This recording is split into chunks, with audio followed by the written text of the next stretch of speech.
Hello, my name is Crystal Johnson, and I'm a librarian at Walter State Community College. Today I'm going to show you how to access the Academic Search Premier database from the library's website. You can find our website at the URL library.ws.edu. Once you're at our website, click A to Z Database List. Academic Search Premier should be the second database listed.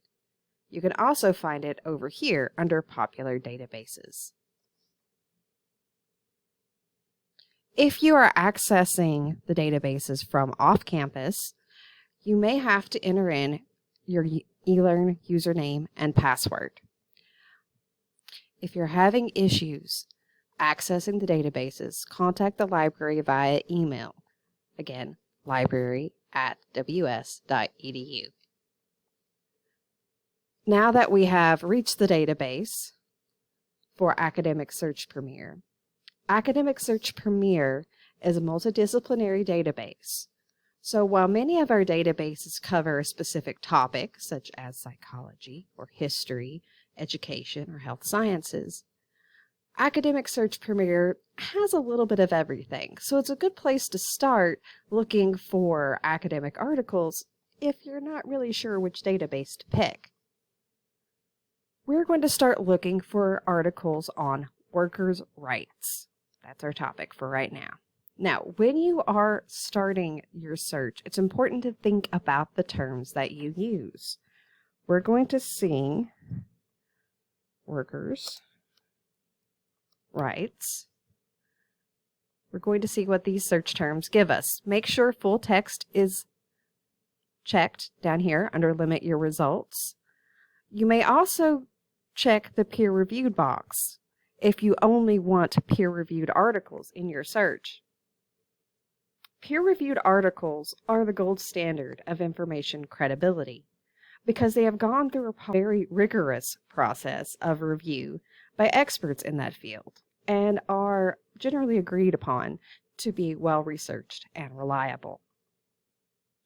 Once you have made your choices and entered in your keywords, click Search.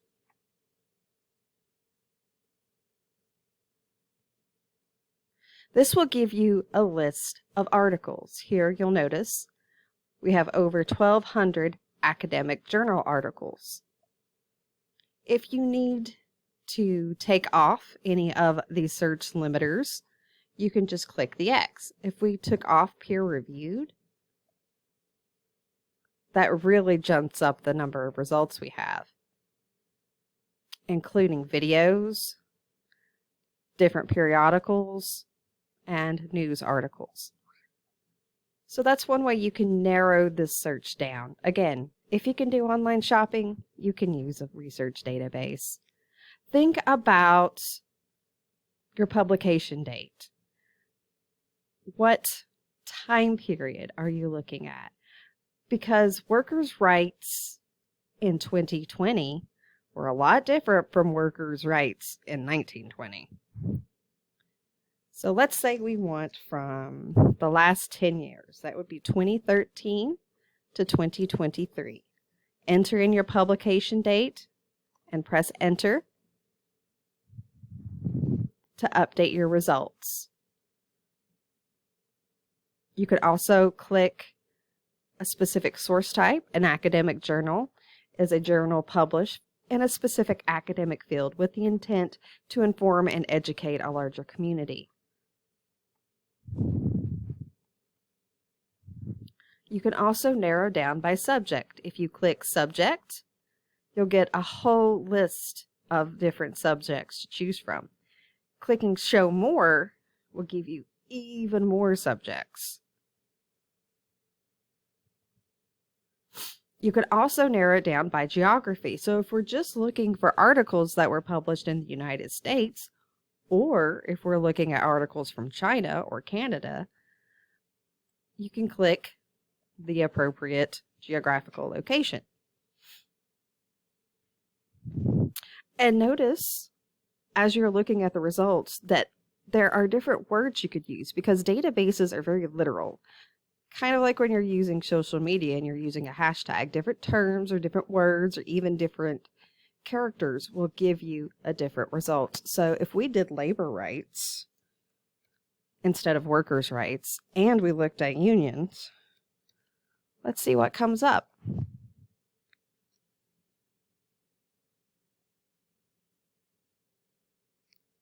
Quite a different set of results, right?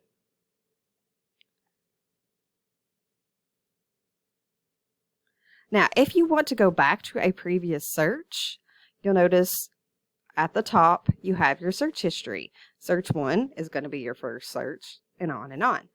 So every time you change your search parameters, you'll get a different search history. So we'll go back to the one where we just did workers' rights. So go to view results, and it'll pull up the results from the last one. So let's go to structural labor rights to access this article. You'll note it will give you a PDF. Some articles are much longer than others. In the case of a super long article, you may want to read the abstract, which usually appears at the beginning of the article, or if we go back to our search results list, the abstract is right here on your search results page, so you wouldn't even have to click it. And all of your keywords are highlighted in bold. So going back to the article, you can download it or you can print it off directly from the database. You can also add it to your Google or OneDrive account, as well as cite it. Now, I caution using these automatic citation generators, whether it's within a database or elsewhere, as while they may contain the appropriate information, the name of the article, what the issue was, who wrote it, it might not have the correct formatting. So while you may want to copy and paste this into your reference list, or if it's MLA, into your works cited, always consult a style guide, whether it's one of the Walter State online style guides or the Purdue OWL online writing lab style guides. Always double check that your citations are formatted correctly. If you have any questions on how to cite a source, please contact the Writing Center or a librarian, and we can help with that. Another thing to note, if you go to detailed record, this will also give you some other subject terms or, tags that could be useful in your search, like labor laws or the labor market or employee rights. And if you're having trouble finding information on a topic, this can be a great way to open up your search. I hope you have found this information helpful. Again, please contact the library with any questions that you may have. You can reach us via email, library@ws.edu. Thanks, and happy researching.